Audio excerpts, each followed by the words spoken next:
Dès que l'enfant arrive à se déplacer seul, il a très envie d'aller découvrir le monde qui l'entoure. Il a alors envie de toucher à tout, il en a besoin d'ailleurs, de toucher, d'observer, de sentir, de mettre à la bouche aussi, pour découvrir les caractéristiques de la multitude des objets qui sont autour de lui.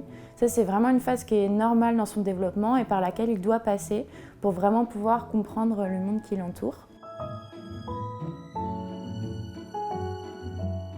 Donc pour accompagner cette exploration, la présence de l'adulte est très importante pour mettre des mots, lui expliquer les objets qu'il peut rencontrer. Et vous pouvez aussi lui proposer de participer à toutes les tâches quotidiennes, donc au fur et à mesure de son autonomie.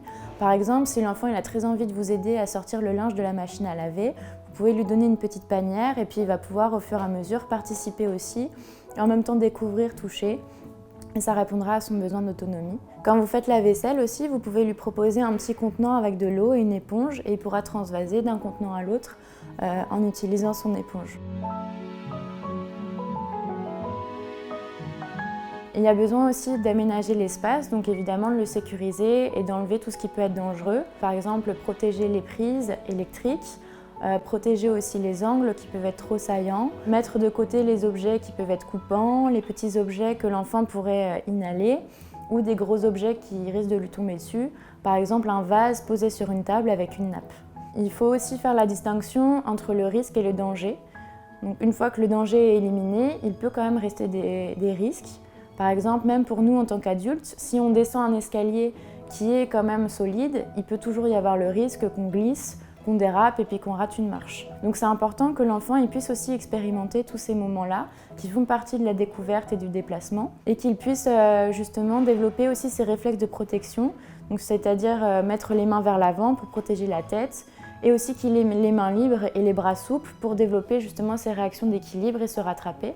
Et puis l'adulte présent autour de lui permet aussi que l'enfant puisse comprendre que s'il lui arrive des peurs, des déséquilibres ou s'il se fait mal, il pourra aussi être réconforté par l'adulte. Et c'est en ayant fait ces expérimentations-là, au fur et à mesure, en fonction de ses capacités, que l'enfant va pouvoir acquérir cette sécurité-là et savoir qu'il peut continuer à explorer en sachant gérer les différentes situations.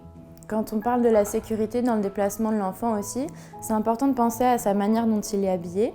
Donc par exemple, les chaussettes, ça peut augmenter aussi le risque de glisser et donc potentiellement de se faire mal. Donc dans les moments où il fait un peu plus froid, vous pouvez penser aux chaussettes antidérapantes qui l'aideront à moins glisser. La taille des vêtements, c'est aussi très important.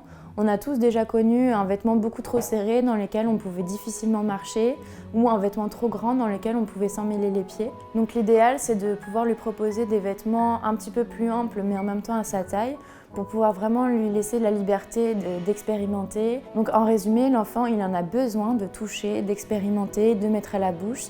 Ça fait vraiment partie de son développement. Et vous, en tant qu'adulte, il a besoin aussi de vous pour l'accompagner dans cette expérimentation-là et l'observer, découvrir le monde et partager le plaisir de ses jeux.